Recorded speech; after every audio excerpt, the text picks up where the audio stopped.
Good morning students. पिछली class में हम लोगों ने स्टडी किया था हेनरी लॉ। इस क्लास में आज हम लोग स्टडी करने जा रहे हैं राउल्ट्स लॉ। दो लिक्विड कंपोनेंट से जो सोल्यूशन बनता है उसके लिए ये लॉ एप्लीकेबल है। और पिछली क्लास में जो हेनरी लॉ था उसमें एक कंपोनेंट आपका लिक्विड था और एक कंपोनेंट गैस था। याद करिए, उसमें आपने एग्जाम्पल लिया था सोडा वाटर। सोडा वाटर कैसे बना था? कार्बन डाइऑक्साइड गैस को आपने वाटर में डिज़ोल्व किया था तो जाके सोडा वाटर का फॉर्मेशन हुआ था। राउल्ट्स लॉ कहता है कि इसमें हम सोल्यूट को भी लिक्विड के फॉर्म में लेंगे और सॉल्वेंट को भी लिक्विड लेंगे। तो सोल्यूट अगर आपका अभी Raoult's law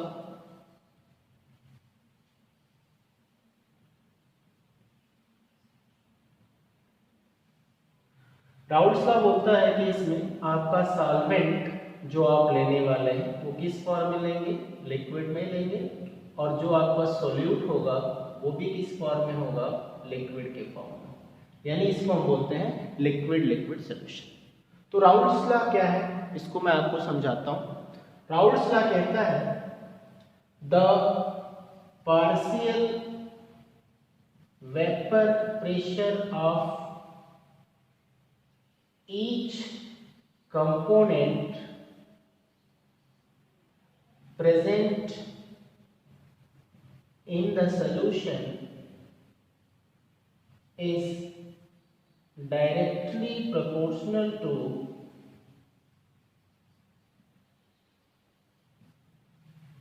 their mole fraction। किसी भी लिक्विड लिक्विड सोल्यूशन का जब आप फॉर्मेशन करते हो उसमें सोल्यूट भी आपने क्या लिया? लिक्विड लिया है। और सॉल्वेंट भी आपने क्या लिया? लिक्विड लिया है। तो इन दोनों कंपोनेंट को जब आपने उनमें मिक्स करके एक सोल्यूशन का फॉर्मेशन किया तो उसमें ये बताया जा रहा है कि जो आपका एक लिक्विड है अगर वो अपने प्योर स्टेट में है और दूसरा लिक्विड भी है आपका वो प्योर स्टेट में है तो उनके सोल्यूट और सॉल्वेंट क्या है? सेपरेट है। लेकिन जब सोल्यूट और सॉल्वेंट को आप एक साथ ऐड करेंगे और किसी सोल्यूशन का फॉर्मेशन करेंगे तो उस सोल्यूशन में आपका कंपोनेंट 1 और कंपोनेंट 2 दोनों होगा। तो अगर किसी कंटेनर में सिर्फ आपने एक ही लिक्विड लिया है, उस लिक्विड को आपने हीट किया, उसको वेपर की कंडीशन में पहुंचा दिया और उसके वेपर वापस जब आकर के लिक्विड के सरफेस पर प्रेशर एक्सर्ट करेंगे तो उसी प्रेशर को हम लिक्विड का वेपर प्रेशर कहते हैं। अगर एक कंटेनर में सिर्फ एक ही लिक्विड है तो जो भी ओवरऑल वेपर प्रेशर होगा वो उसी पर्टिकुलर लिक्विड का होगा। दूसरे कंटेनर में दूसरा लिक्विड आपने लिया है और उसे आपने हीट करके वेपराइज किया तो जो वेपर प्रेशर डेवलप होगा वो दूसरे लिक्विड का होगा। लेकिन इन दोनों लिक्विड कंपोनेंट्स को जब आपने आपस में मिक्स करके एक सोल्यूशन का फॉर्मेशन कर लिया तो उसमें कंपोनेंट एक फर्स्ट कंपोनेंट का भी मोल फ्रैक्शन होता है और कंपोनेंट सेकेंड का भी मोल फ्रैक्शन होगा। अब उस लिक्विड का जो दोनों की कॉम्बिनेशन से बनाया गया है उसका जो वेपर प्रेशर होगा वो कंपोनेंट फर्स्ट और कंपोनेंट सेकेंड दोनों पे डिपेंड करेगा। और जब दो लिक्विड आपस में मिक्स हो गए तो ना तो लिक्विड फर्स्ट आपका प्योर स्टेट में हो गया और ना तो लिक्विड 2 आपका प्योर स्टेट में हो गया। मैं आपको इस तरह से समझाता हूं, ध्यान दीजिए। अगर एक कंटेनर है, इस कंटेनर में आपने एक लिक्विड लिया है, उस लिक्विड में मान लीजिए ये लिक्विड 1 है। दूसरा आपने कंटेनर लिया, उस कंटेनर में आपने जो लिक्विड लिया सपोज करें कि ये लिक्विड आपका 2 है। इन दोनों लिक्विड को अगर आप आपस में ऐड करके एक सोल्यूशन का फॉर्मेशन करते हो, एक सोल्यूशन का फॉर्मेशन करते हो तो इसमें कौन कौन से लिक्विड है? लिक्विड 1 प्लस लिक्विड 2 दोनों हो जाएंगे।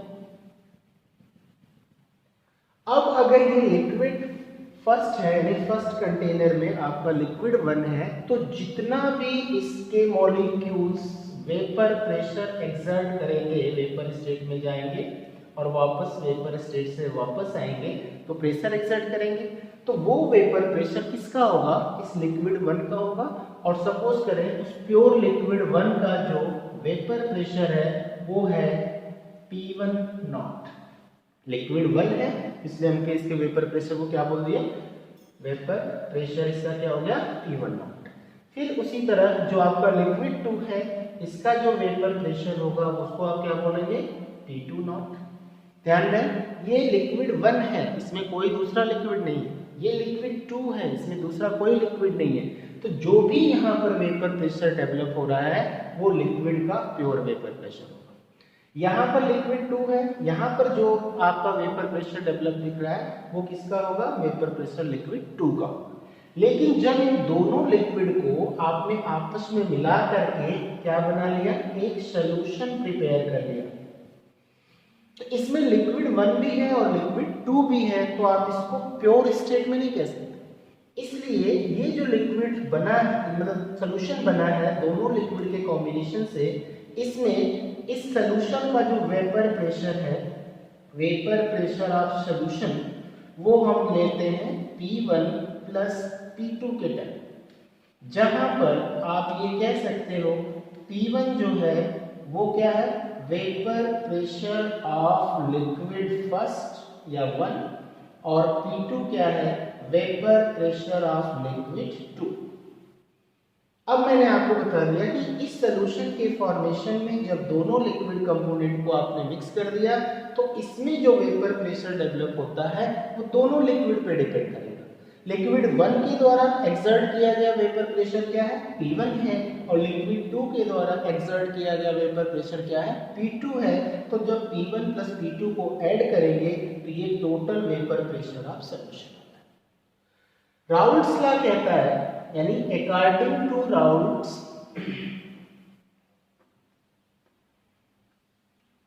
किसी भी लिक्विड का जो पार्शियल वेपर प्रेशर होता है, यानी partial vapour pressure proportional to its mole fraction, तो अगर ये लिक्विड फर्स्ट है फॉर लिक्विड 1 तो P2 प्रोपोर्शनल टू क्या हो जाएगा, Chi2, ये किसके लिए हो जाएगा, फॉर लिक्विड 2। यही है राउल्ट्स लॉ।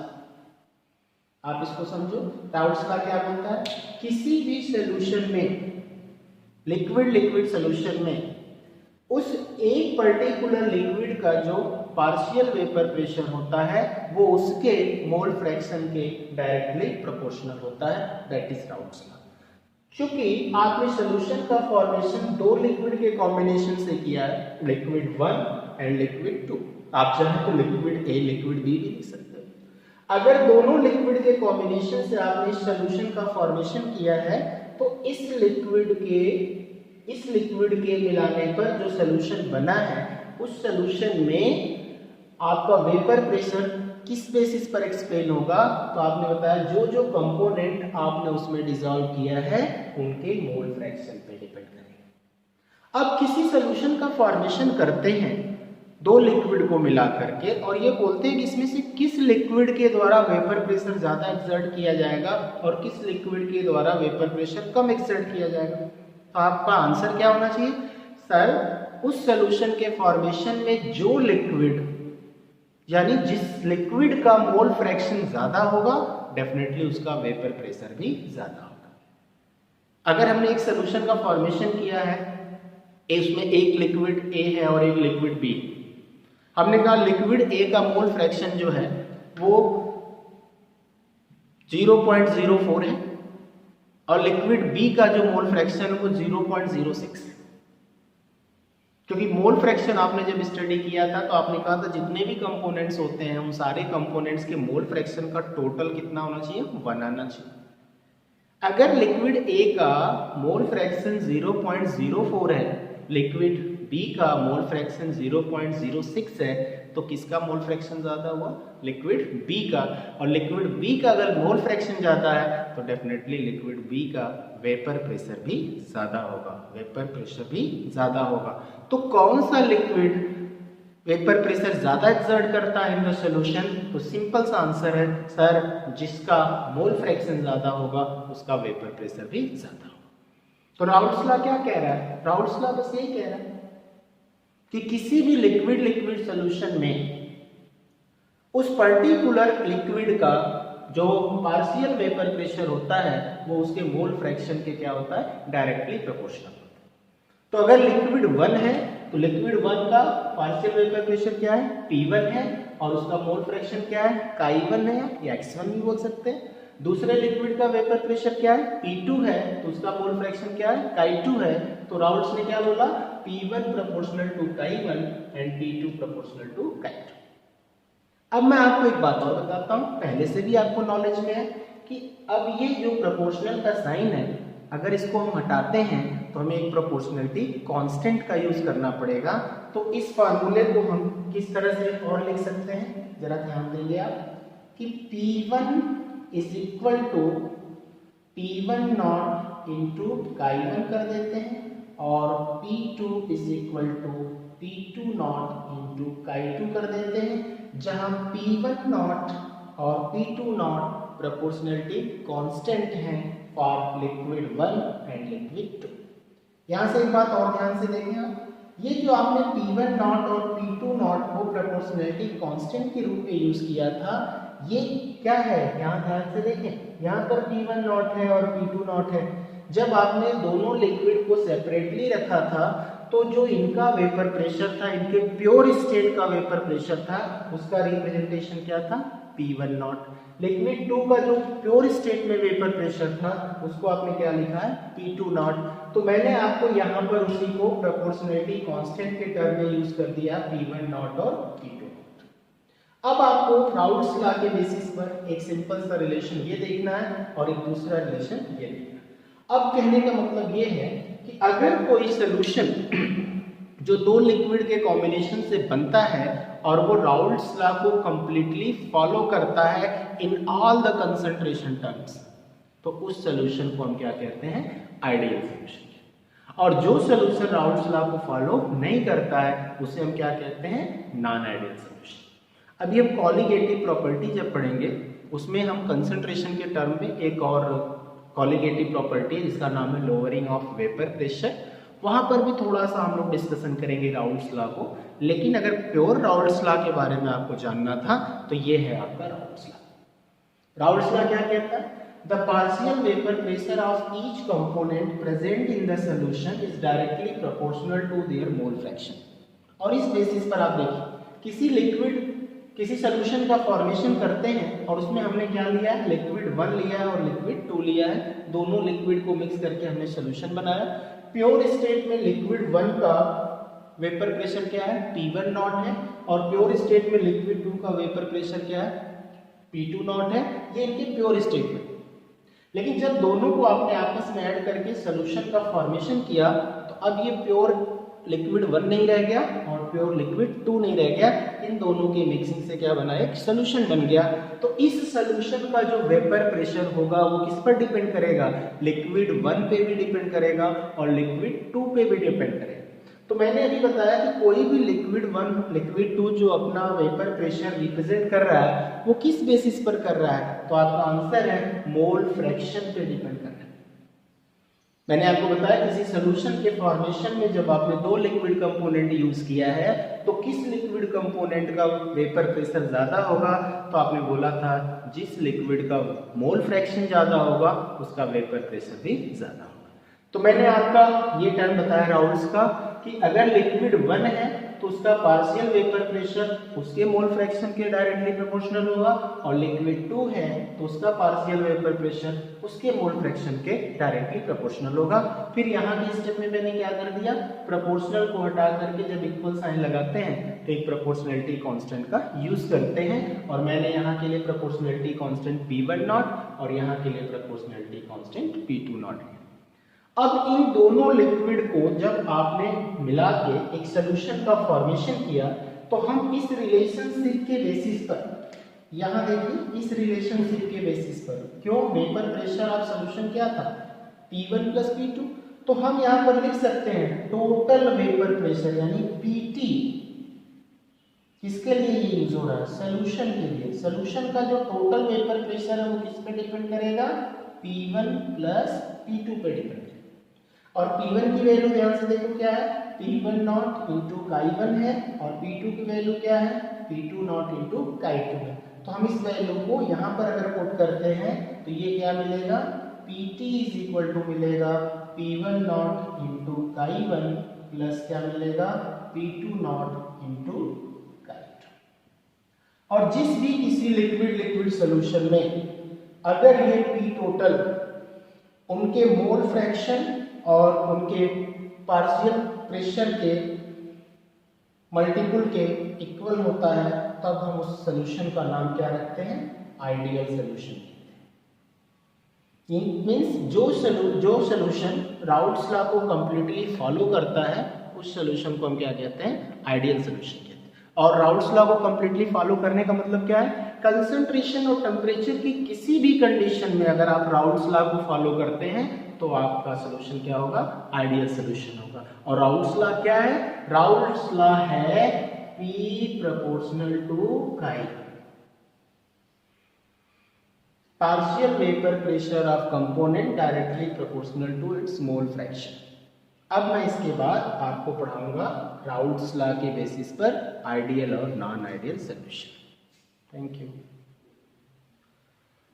तो अगला टॉपिक इस चैप्टर का क्या है, आइडियल है नॉन आइडियल सॉल्यूशन।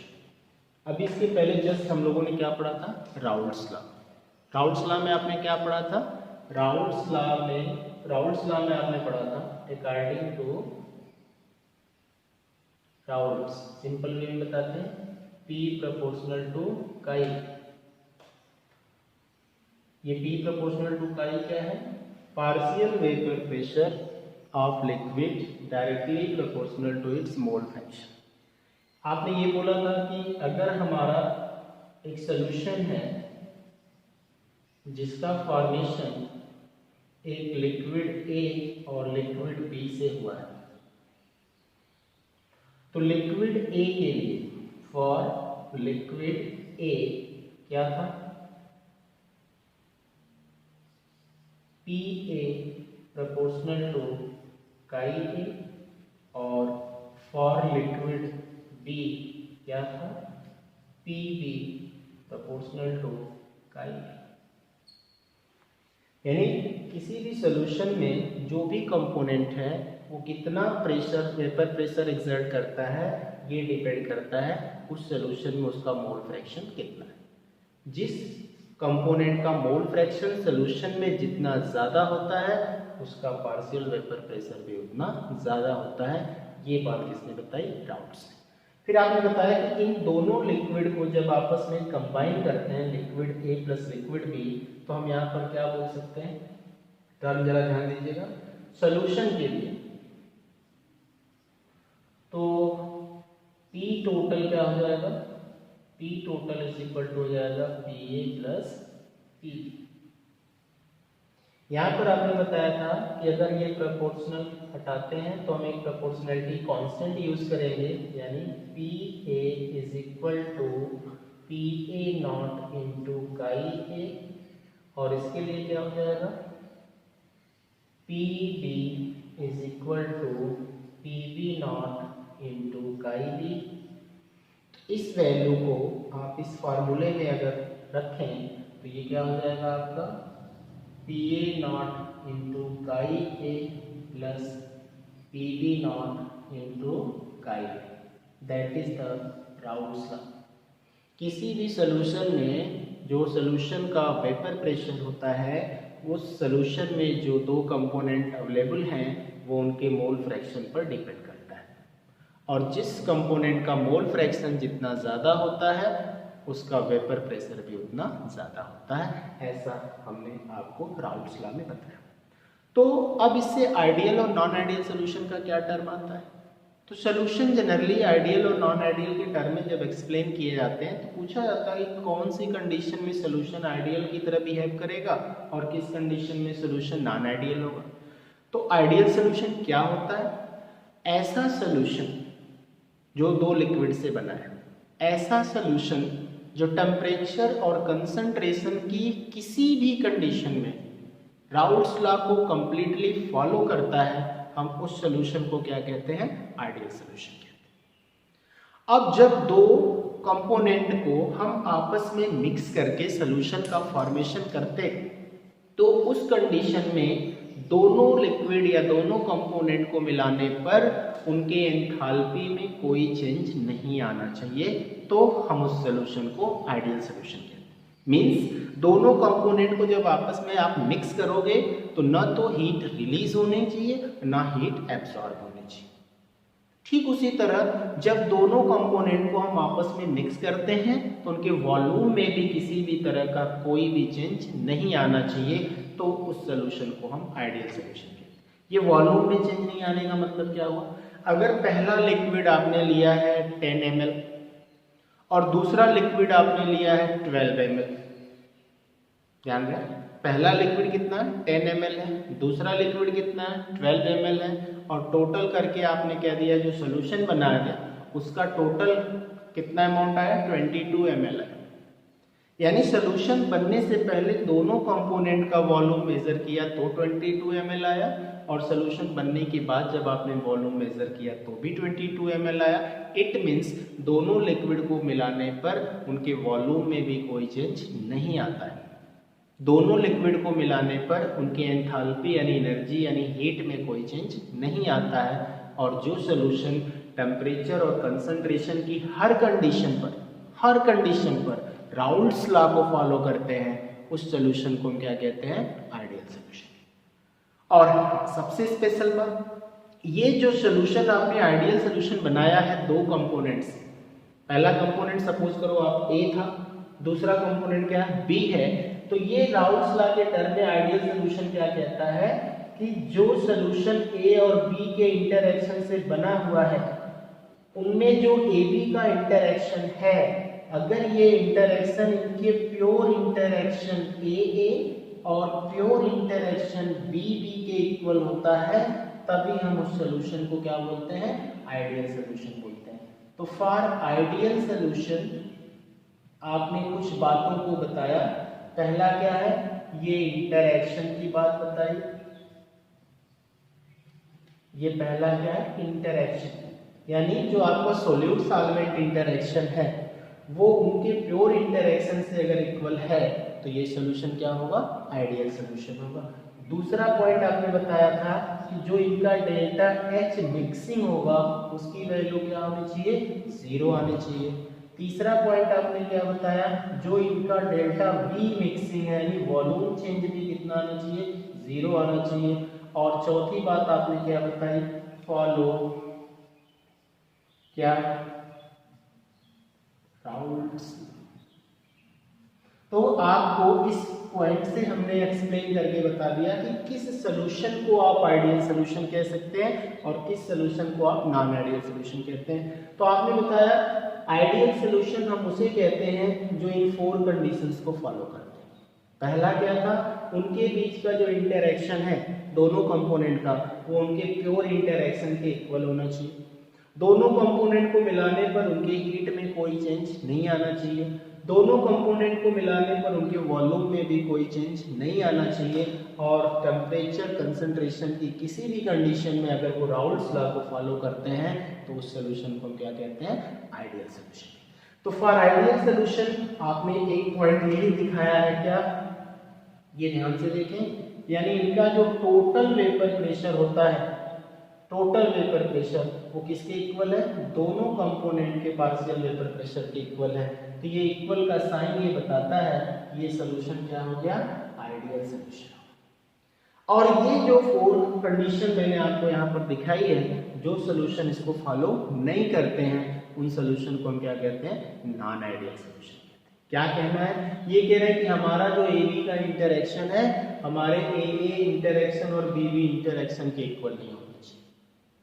फिर इन्होंने बताया कि नहीं, जब दो कंपोनेंट हम आपस में मिलाते हैं तो हमारा एंथैल्पी चेंज 0 नहीं हो सकता। हम जब दो कंपोनेंट को आपस में मिलाएंगे तो हमारा वॉल्यूम चेंज भी 0 नहीं हो सकता। और हम राउल्ट्स लॉ को फॉलो नहीं करेंगे। तो नॉन का मतलब हो गया नेगेटिव, यानी जितने भी पॉइंट्स आप आइडियल के लिए लिखे हैं तो आप उसका जस्ट अपोजिट क्या बोलेंगे? Non ideal. तो आइडियल के लिए पहला पॉइंट क्या था?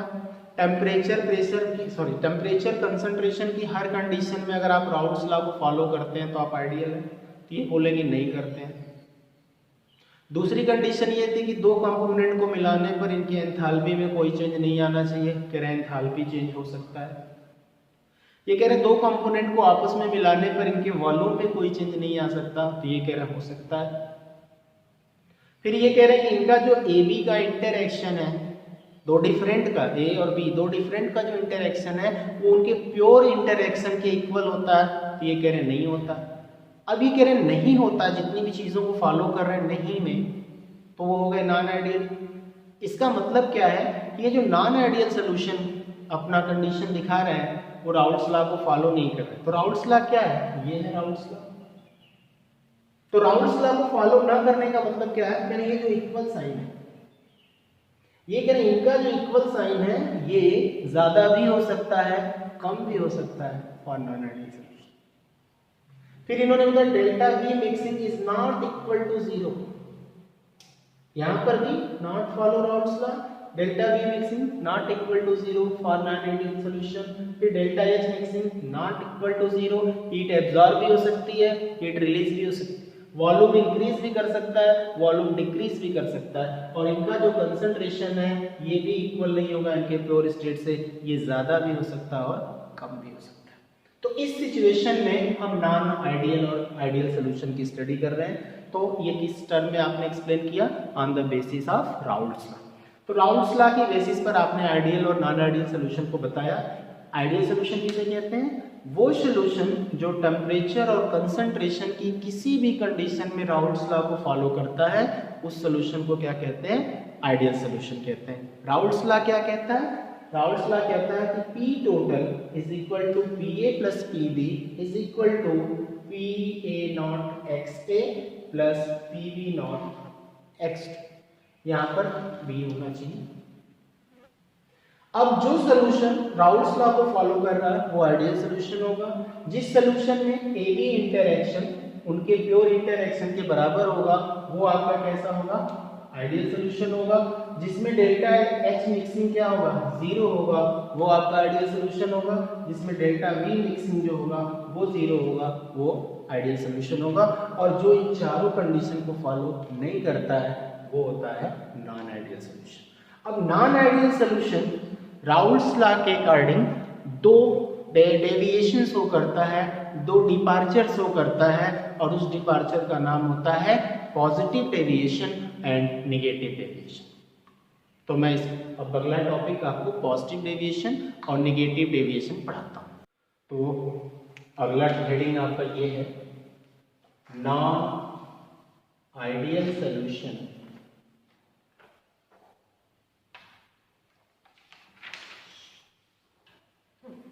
showing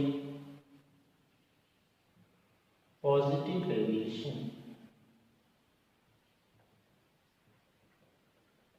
from Raoult's law.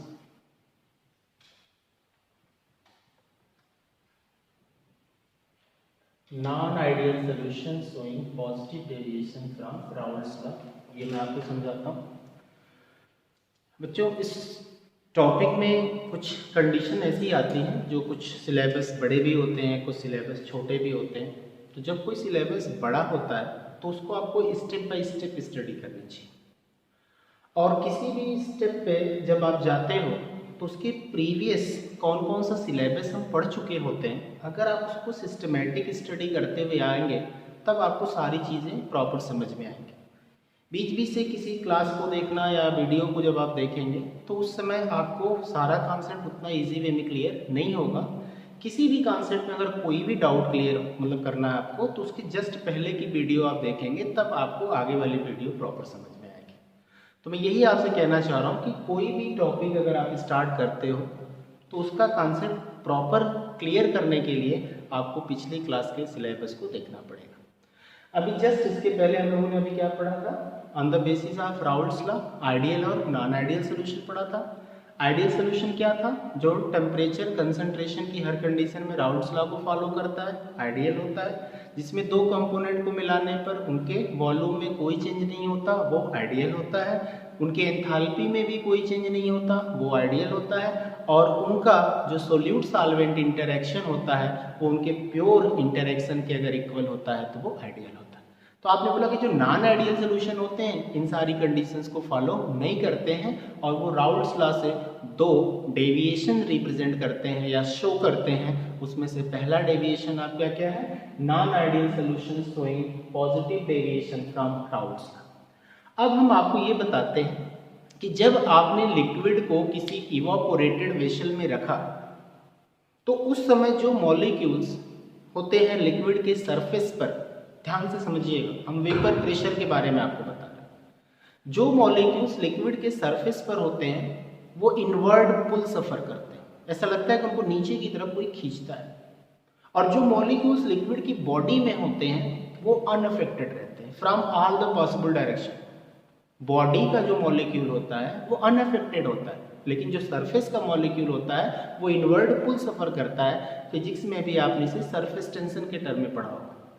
लेकिन उस लिक्विड को जब हम हीट करते हैं तो वो लिक्विड अपने जो सरफेस के मॉलिक्यूल होते हैं वहाँ से उनकी स्केपिंग टेंडेंसी उनके वेपर स्टेट में बढ़ जाती है।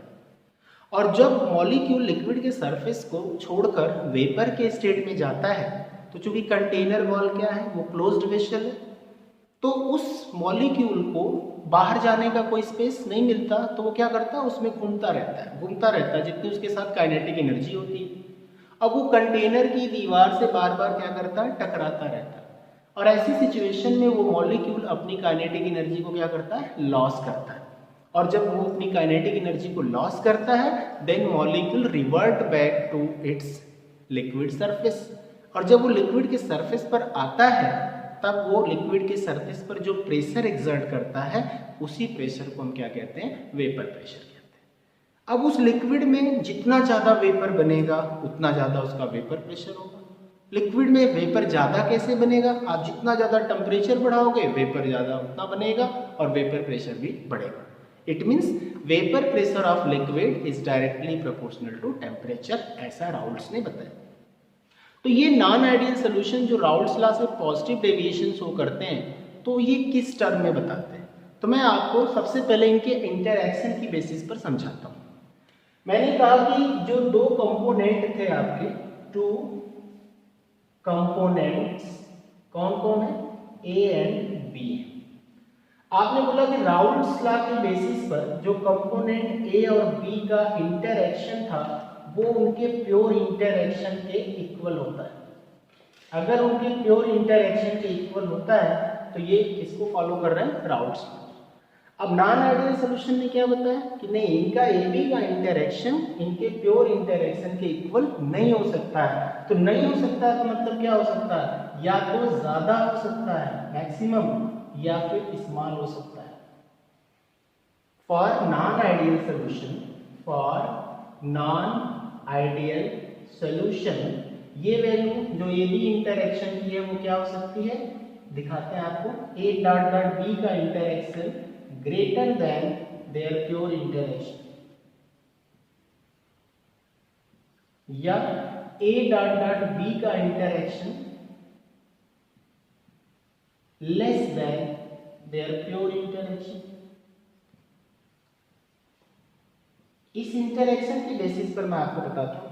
अब ये कह रहे हैं कि ये जो नॉन आइडियल सोल्यूशन, इनका इंटरैक्शन ज्यादा भी हो सकता है और इनका इंटरैक्शन कम भी हो सकता है, that expected from Raoult's law. तो हम लोगों को क्या पढ़ना है, positive deviation from Raoult's law. Positive deviation का मतलब क्या है ये मैं आपको बताता हूँ। ये कह रहे हैं कि जो आपके आइडियल सोल्यूशन होते हैं उसमें जब दोनों कंपोनेंट को हम मिक्स करते हैं तो उनका जो पार्शियल प्रेशर होता है दोनों कंपोनेंट का, उनके पार्शियल प्रेशर को हम ऐड करते हैं तो सोल्यूशन का टोटल वेपर प्रेशर डेवलप होता है। फिर अभी अभी आपने वेपर प्रेशर ऑफ लिक्विड के बारे में पढ़ा कि किसी भी सोल्यूशन का फॉर्मेशन जब आप करते हो उस सोल्यूशन में दो कंपोनेंट को लेना है।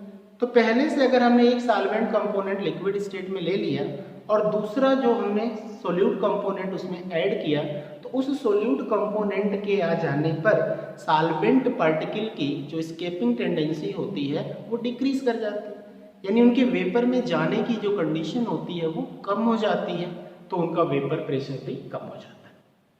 इसके कहने का मतलब ये है कि जब हम ए और बी दो कंपोनेंट को आपस में मिलाते हैं तो अगर ए और बी का इंटरैक्शन उनके प्योर इंटरैक्शन से कम हो जाए किसी भी रीजन से, ए और बी का जो इंटरैक्शन है वो उनके प्योर इंटरैक्शन ए और बी इंटरैक्शन से कम हो जाता है, तो उनके बीच का जब इंटरैक्शन कम हो जाएगा तो उनके बीच जो बॉन्डिंग है वो क्या करेगी, ब्रेक हो जाएगी।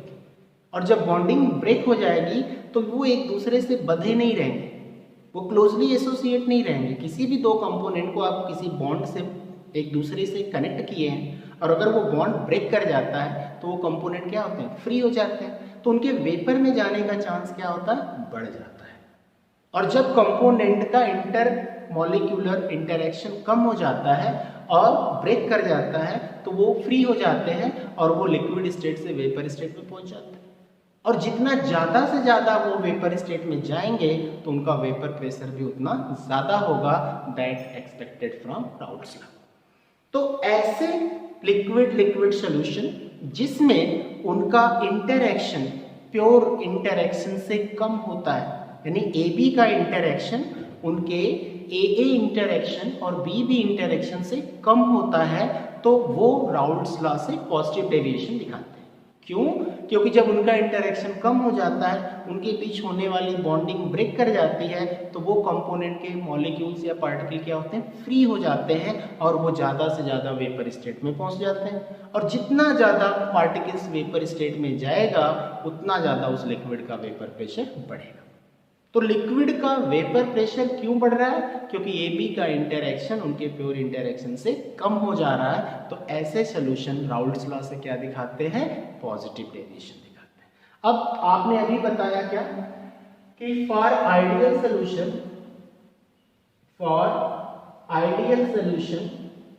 आपने लिखा है क्या कि P total is equal to P A plus P B is equal to PA naught into chi A plus PB naught into chi B।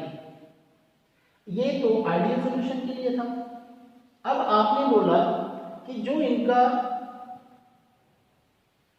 Total vapour pressure होता है, ये दोनों कंपोनेंट के पार्शियल प्रेशर वेपर प्रेशर के सम यानी total sum के identical होता है।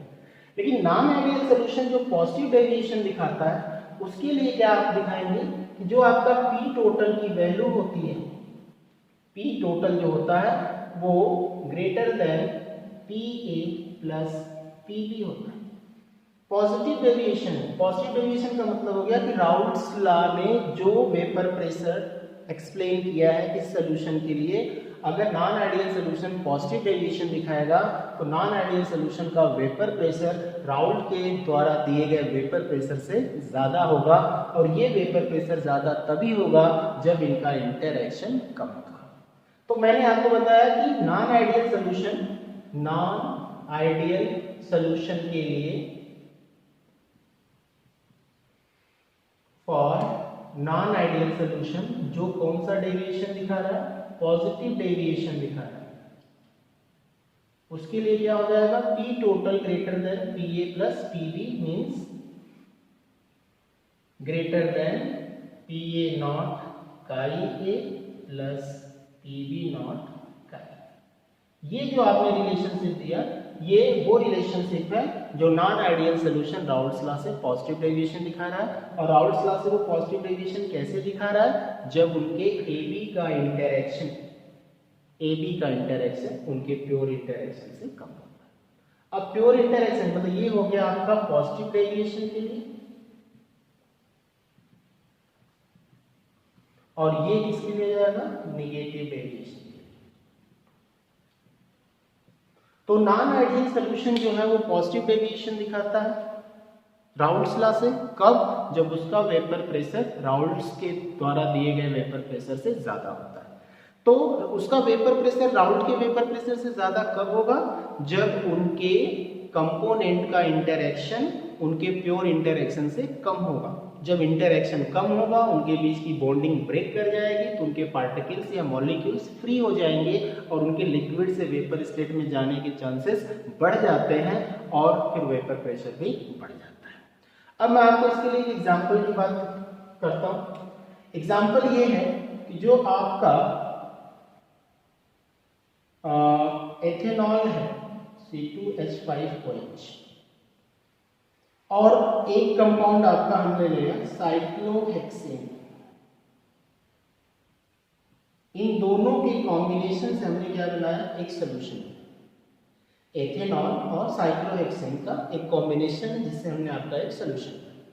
एथेनॉल के जो मॉलिक्यूल्स होते हैं, जरा आप ध्यान से देखेंगे इसको, C2H5OH इस तरह से लिखते हैं और ये हो गया आपका C2H5OH। बिल्कुल फ्री माइंड आप इसको समझिएगा, क्लियर हो जाएगा।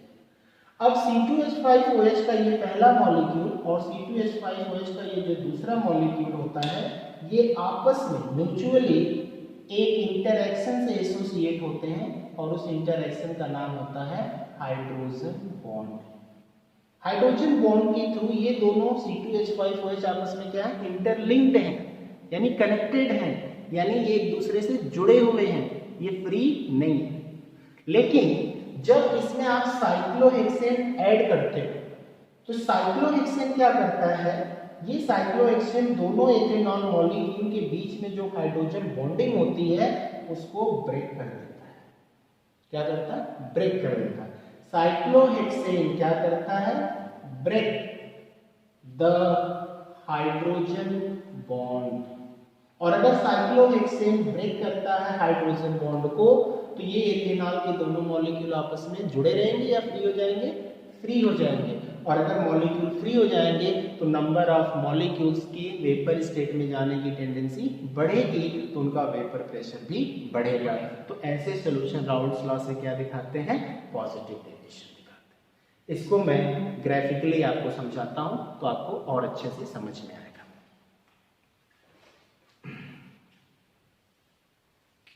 ग्राफिकली हम सबसे पहले आपको आइडियल सॉल्यूशन का रिप्रेजेंटेशन देते हैं और उसी में हम कैसे वो पॉजिटिव डेविएशन और नेगेटिव डेविएशन दिखाते हैं ये समझाते हैं। बिल्कुल फ्री माइंड आप इसको समझिए, बिल्कुल क्लियर हम करते हैं। तो सबसे पहला काम, हम एक ग्राफ बनाते हैं। इसमें बहुत सारी बेसिक चीजें हैं बेटा, आप बिल्कुल इस पे कंसंट्रेट होकर के रहिए, समझिए। आपको जो समझ में नहीं आएगा हम आपको फिर से रिपीट करते हैं। हमने कहा यहां पर हमने लिया है एक लिक्विड 1 जिसका मोल फ्रैक्शन जो है वो chi1 है और जो दूसरा लिक्विड है उसका मोल फ्रैक्शन जो है वो chi2 है। ये जो ग्राफ बन रहा है वो मोल फ्रैक्शन और वेपर प्रेशर के बीच में हम ड्रा कर रहे हैं। किसने कहा, वेपर प्रेशर और मोल फ्रैक्शन के बीच। यहां पर भी आपका chi1 लिख देते हैं और यहां पर chi2 लिख देते हैं। यहां पर हम आपको ये बताने जा रहे हैं कि जो आपका chi1 है उसकी वैल्यू है 1 और जो आपका chi2 है उसकी वैल्यू है 0। क्योंकि आपको पता होगा कि मोल फ्रैक्शन कंपोनेंट का जो टोटल होता है chi1 plus chi2 is equal to 1 होता है। तो इस पॉइंट पर 100% कौन है, लिक्विड 1 है। ये आपका लिक्विड 1 हम ले लेते हैं और यहाँ पर लिक्विड 2 ले लेते हैं। तो यहाँ मोल फ्रैक्शन लिक्विड 1 का क्या है, 1 है और लिक्विड 2 का क्या है, 0 है। और यहाँ पर हम लिक्विड 1 के मोल फ्रैक्शन को 0 करते हैं और लिक्विड 2 के मोल फ्रैक्शन को क्या करते हैं, 1 करते हैं।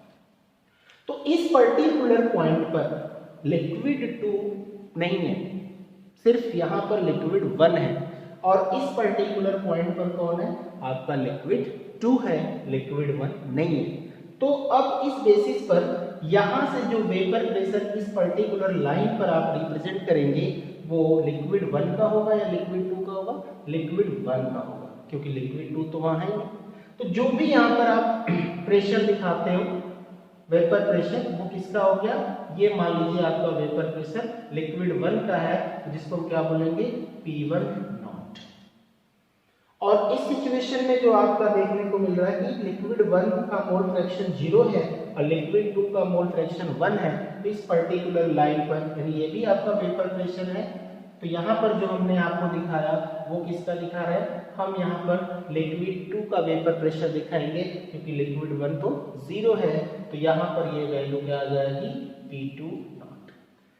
ग्राफ में एक चीज और भी आपको बता दें, वो हर जगह एक्सप्लेन नहीं रहता है। जैसे यहाँ पर हमने एक पॉइंट लिया है जो वेपर प्रेशर का P1 नॉट और यहाँ पर हमने क्या लिया P2 नॉट लिया, तो इसमें देखिए ये थोड़ा नीचे दिख रहा है, ये आपको थोड़ा ऊपर दिख रहा है, तो ज़्यादातर स्टूडेंट इसको भी बहुत समझने में कंफ्यूज हो जाते हैं और हर जगह इसका एक्सप्लेनेशन नहीं रहता है। तो कह रहे क्यों ये नीचे है, क्यों ये ऊपर है, क्या ये ऊपर नहीं हो सकता, ये नीचे नहीं हो सकता?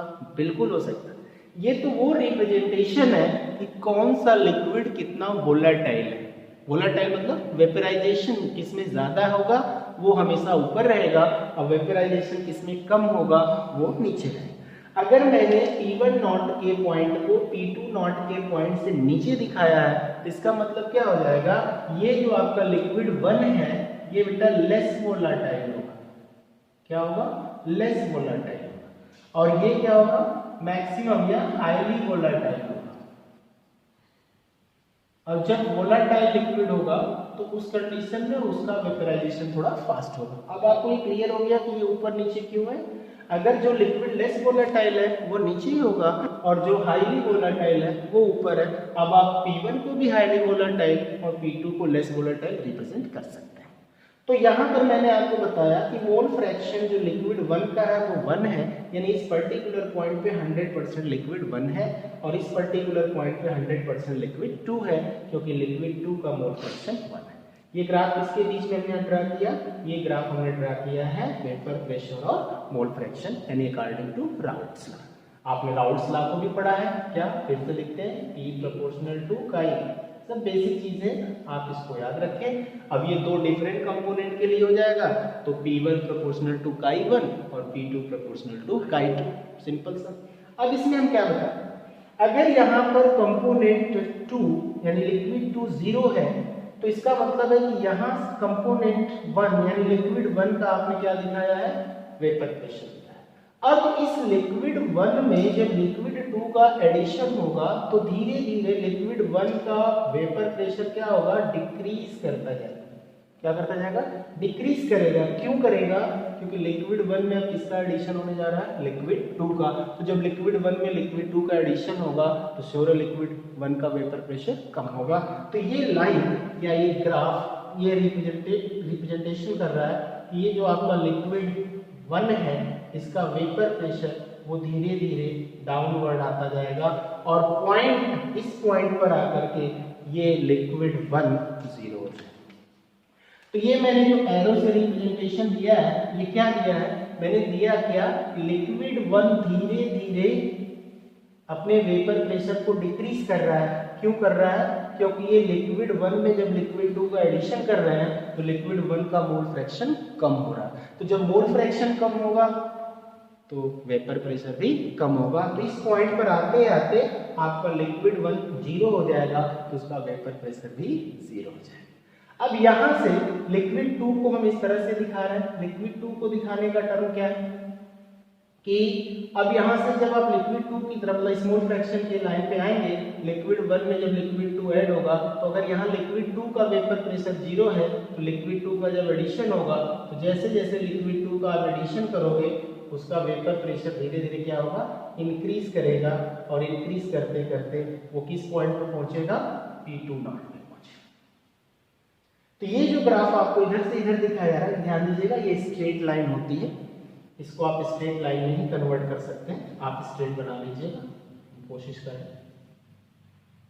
ये रहा आपका एक स्ट्रेट लाइन। यहां पर इस तरह से आप एरो को रिप्रेजेंट करें तो यहां पर ध्यान से देखिए बेटा, काई2 की वैल्यू क्या है? 0। तो टोटल कौन है? सिर्फ लिक्विड 1 है। तो ये जो वेपर प्रेशर है वो किसका है? लिक्विड 1 का है। और जैसे जैसे लिक्विड 1 में लिक्विड 2 का एडिशन कर रहे हैं यानी लिक्विड 2 का मोल फ्रैक्शन बढ़ना शुरू करेगा तो वैसे वैसे इसका वेपर प्रेशर भी क्या करेगा? इंक्रीज करेगा और मैक्सिमम कहां पे पहुंचेगा? P2 नॉट पे। क्लियर हो गया? तो यहाँ पर आप लिख सकते हो क्या, यहाँ पर लिख सकते हो कि P1 प्रोपोर्शनल टू chi1 और यहाँ पर आप लिख सकते हो P2 प्रोपोर्शनल टू chi2 और ये दोनों का रिजल्टेंट बनेगा वो P टोटल होगा यानी total vapour pressure of solution और ये हो गया PT इज इक्वल टू क्या P1 प्लस P2। तो ये जो लाइन आपको मैंने दिखाया है, ये ग्राफ जो मैंने दिखाया vapour pressure versus mole fraction, ये आइडियल सॉल्यूशन के लिए। फिर से मैं आपको बता रहा हूँ, यहाँ इस पर्टिकुलर पॉइंट पर लिक्विड 1 है 100% और लिक्विड 2 है 0%। यहाँ इस पॉइंट पर दिखाया गया है कि लिक्विड 2 है आपका 100% और लिक्विड 1 है 0%। अब यहाँ पर अगर सिर्फ लिक्विड 1 है तो जो टोटल मोल फ्रैक्शन है वो लिक्विड 1 का है, क्योंकि मोल फ्रैक्शन दोनों कंपोनेंट का मिलाएंगे तो कितना आना चाहिए 1 आना चाहिए। तो अगर chi1 की वैल्यू 1 है तो डेफिनेटली chi2 की वैल्यू क्या होगी 0 होगी। तो यहाँ इस पर्टिकुलर पॉइंट पर अगर लिक्विड 1 है और सिर्फ उसी का मोल फ्रैक्शन है तो ये क्या हो गया, इसका वेपर प्रेशर प्योर स्टेट का होगा। और यहाँ पर अगर chi2 की वैल्यू 1 है तो ये जो वेपर प्रेशर होगा वो लिक्विड 2 का इसके प्योर स्टेट में होगा। अब इस पर्टिकुलर पॉइंट पर आपके लिक्विड 1 का वेपर प्रेशर मैक्सिमम है, लेकिन जैसे जैसे हम उसमें लिक्विड 2 का एडिशन करते जाएंगे वैसे वैसे उसका वेपर प्रेशर क्या होगा धीरे धीरे डिक्रीज करता हुआ आएगा और इस पर्टिकुलर पॉइंट पर आकर के लिक्विड 1 का वेपर प्रेशर 0 हो जाएगा। और जैसे ही हम मोल फ्रैक्शन बढ़ा रहे हैं लिक्विड 2 का, यहाँ पर इस पर्टिकुलर पॉइंट पर लिक्विड 2 का वेपर प्रेशर 0 है, लेकिन जब इसका एडिशन शुरू होता है तो धीरे धीरे इसका वेपर प्रेशर क्या है बढ़ रहा है। इसका वेपर प्रेशर क्यों बढ़ रहा है, क्योंकि इसका मोल फ्रैक्शन बढ़ रहा है। और जैसे इसका मोल फ्रैक्शन बढ़ रहा है इसका वेपर प्रेशर भी बढ़ रहा है, क्योंकि राउल्स ने बताया है P proportional to chi। Mole fraction बढ़ेगा तो वेपर प्रेशर भी बढ़ेगा और मैक्सिमम किस वैल्यू पे जाके रुकता है P2। और इन दोनों का जो रिजल्टेंट है total vapour pressure of solution equal to P1 plus P2। तो ये आपकी 3 लाइन है, ये आपकी फर्स्ट लाइन हो गई, ये आपकी सेकेंड लाइन हो गई और ये आपकी थर्ड लाइन। क्लियर? तो ये जो ग्राफ आपने दिखाया है ये आइडियल सॉल्यूशन का है और हम लोगों ने क्या दिखाया है कि ideal solution non ideal solution showing positive deviation from Raoult's law. अब ये जो वेपर प्रेशर का टर्म है, अभी आपने यहाँ पर एग्जांपल में दिया है कि एथेनॉल और साइक्लोहेक्सेन को मिला करके जब हम सॉल्यूशन बनाते हैं तो हम ये पाते हैं कि राउल्स ने जो मतलब वेपर प्रेशर दिखाया था इन दोनों लिक्विड के कॉम्बिनेशन से जो वेपर प्रेशर है ये वैल्यू मैक्सिमम है फ्रॉम राउल्स लॉ। और जब वेपर प्रेशर इनका ज्यादा है राउल्स लॉ से तो इसी वजह से ये कौन सा डेविएशन दिखा रहा है पॉजिटिव डेविएशन। क्यों इनका वेपर प्रेशर बढ़ जाता है राउल्स लॉ से, तो आपने बताया कि ये जो एथेनॉल के मॉलिक्यूल्स होते हैं ये आपस में क्या करते हैं हाइड्रोजन बॉन्डिंग से कनेक्ट हो जाते हैं, ज्वाइंट हो जाते हैं, इनका मॉलिक्यूलर मास बढ़ जाता है और इस सिचुएशन में इनकी एस्केपिंग टेंडेंसी कम हो जाती है। और साइक्लोहेक्सेन क्या करता है इनके बीच होने वाले इंटरेक्शन को ब्रेक करके इनको फ्री कर देता है, जिसकी वजह से इनके वेपर में जाने की टेंडेंसी बढ़ जाती है एंड हेंस इनका वेपर प्रेशर भी बढ़ जाता है।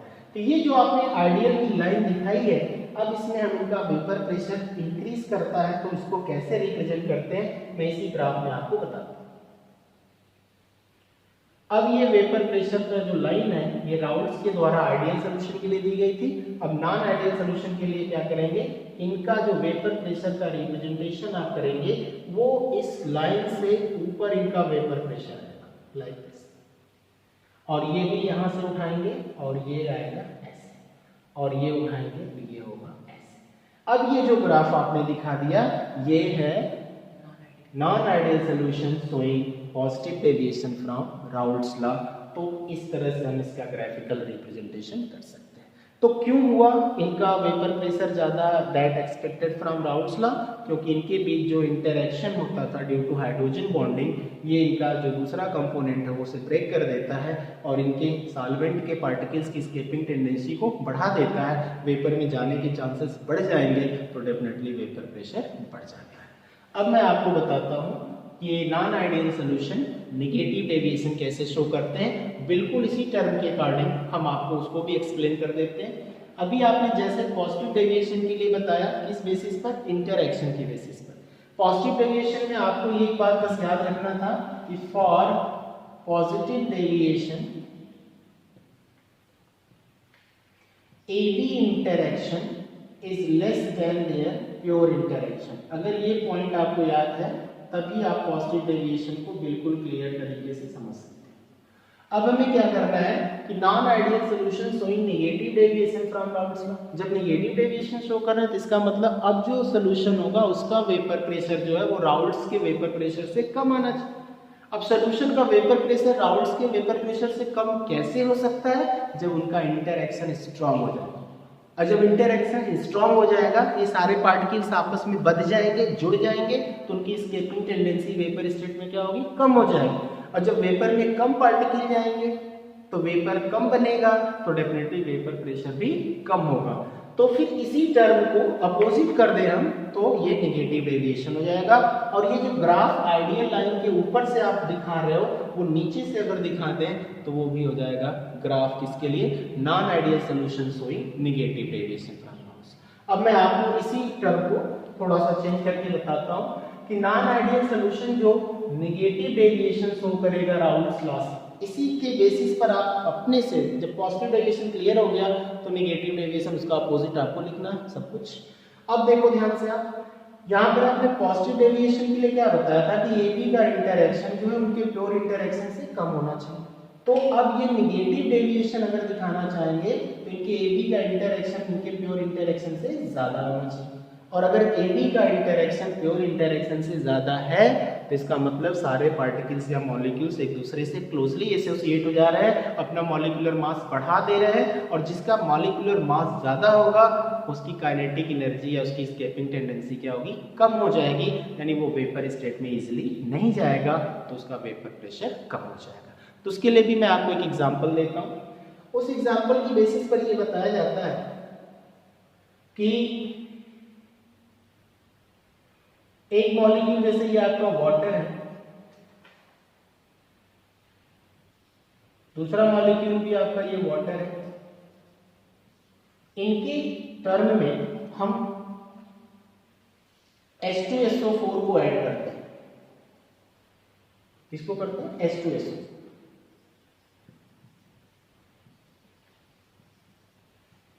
अब इन दोनों के कॉम्बिनेशन से हम क्या बनाने जा रहे हैं? एक सोल्यूशन बनाने। अब ये वाटर मॉलिक्यूल को जब H2SO4 के साथ आपने ऐड कर दिया तो ये आपका लिक्विड 1 हो जाएगा और ये आपका लिक्विड 2 हो जाएगा। इन दोनों के कॉम्बिनेशन से आपने एक सोल्यूशन बनाया। तो अब आपको ये बताना है कि क्या इन दोनों के कॉम्बिनेशन से या मिक्सिंग से आपका वेपर प्रेशर डिक्रीज करता है। तो अगर डिक्रीज करता है तो वो कैसे करता है? आपने बताया कि वेपर प्रेशर डिक्रीज तभी करता है जब मॉलिक्यूलर को एसोसिएशन बढ़ जाता है, मॉलिक्यूलर बॉन्डिंग बढ़ जाती है, मॉलिक्यूल एक दूसरे से क्लोजली पैक्ड हो जाते हैं, वो फ्री नहीं रहते हैं, तो उनके वेपर में जाने के चांसेस क्या होते हैं? कम हो जाते हैं, इसलिए उनका वेपर प्रेशर भी कम हो जाता है।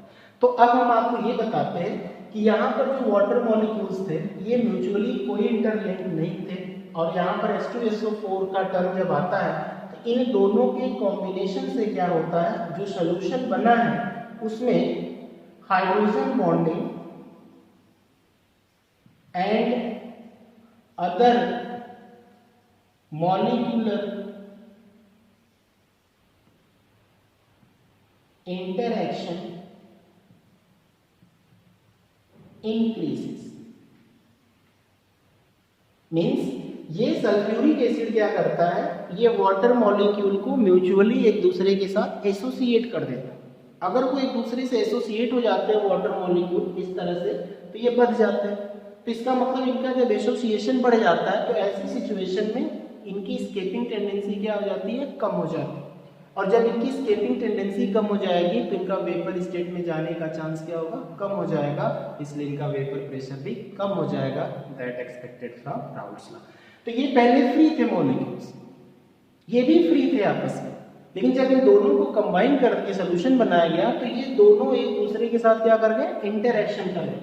और जब इंटरएक्शन कर जाते हैं तो उस कंडीशन में इनकी स्केपिंग टेंडेंसी क्या होती है? कम हो जाती है, इनके वेपर में जाने के चांसेस कम हो जाते हैं, इस वजह से इनका वेपर प्रेशर भी कम हो जाता है, इसलिए दे show negative deviation from Raoult's law. और ग्राफ को बिल्कुल आप उसी तरह रिप्रेजेंट कर सकते हो। आपको क्या करना होगा, ये जो आपने वेपर प्रेशर की लाइन अपवर्ड दिखाई थी, इस वेपर प्रेशर की लाइन को अब आप डाउनवर्ड दिखा दो तो ये हो जाएगा निगेटिव डेविएशन के लिए। यानी कैसे करना है, यहाँ से आप इस तरह से आ जाओ, यहाँ से आप इस तरह से आ जाओ और इसमें भी आप इस तरह से आ जाओ। तो ये आपका हो गया PT, P टोटल किसका, less than P1 plus P2। Clear हो गया। तो ये जो ग्राफ अभी आपने दिखाया ये किससे रिलेटेड हो गया, non ideal solution showing negative deviation from Raoult's law. और इसके लिए इस तरह का मैंने आपको एग्जांपल दिया। नेगेटिव डेविएशन और पॉजिटिव डेविएशन के लिए बस एक चीज आपको ध्यान में रखना, इंटरैक्शन। जहां एक ही इंटरैक्शन ज्यादा होगा वहां एस्केपिंग टेंडेंसी कम होगी, वहां वेपर बनने के चांसेस कम होंगे, वहां वेपर प्रेशर कम होगा। जहां एक ही इंटरैक्शन कम होगा, फ्री एग्जिस्टिंग मॉलिक्यूल होंगे, वेपर में जाने के चांसेस ज्यादा होंगे, वेपर प्रेशर भी ज्यादा होगा। और जो सॉल्यूशन अपना मैक्सिमम वेपर प्रेशर दिखाता है फ्रॉम राउल्स लॉ वो पॉजिटिव डेविएशन दिखा रहा है राउल्स लॉ से, और जिसका वेपर प्रेशर कम होता है फ्रॉम राउल्स लॉ वो नेगेटिव डेविएशन दिखाता है राउल्स लॉ से। तो राउल्स लॉ बहुत ही इंपॉर्टेंट टॉपिक आपका रहा है, थोड़ा लंबा टॉपिक था लेकिन अब क्या पढ़ना तो है, ये आपके सिलेबस में है। हमें उम्मीद है कि आपको समझ में आया होगा। और अगर इसमें किसी भी तरह का कोई भी प्रॉब्लम क्रिएट होता है तो हम आपको किसी और क्लास में और अच्छे से एक्सप्लेन कर देंगे। तो आज की क्लास यहीं पर, दैट्स ऑल, थैंक यू।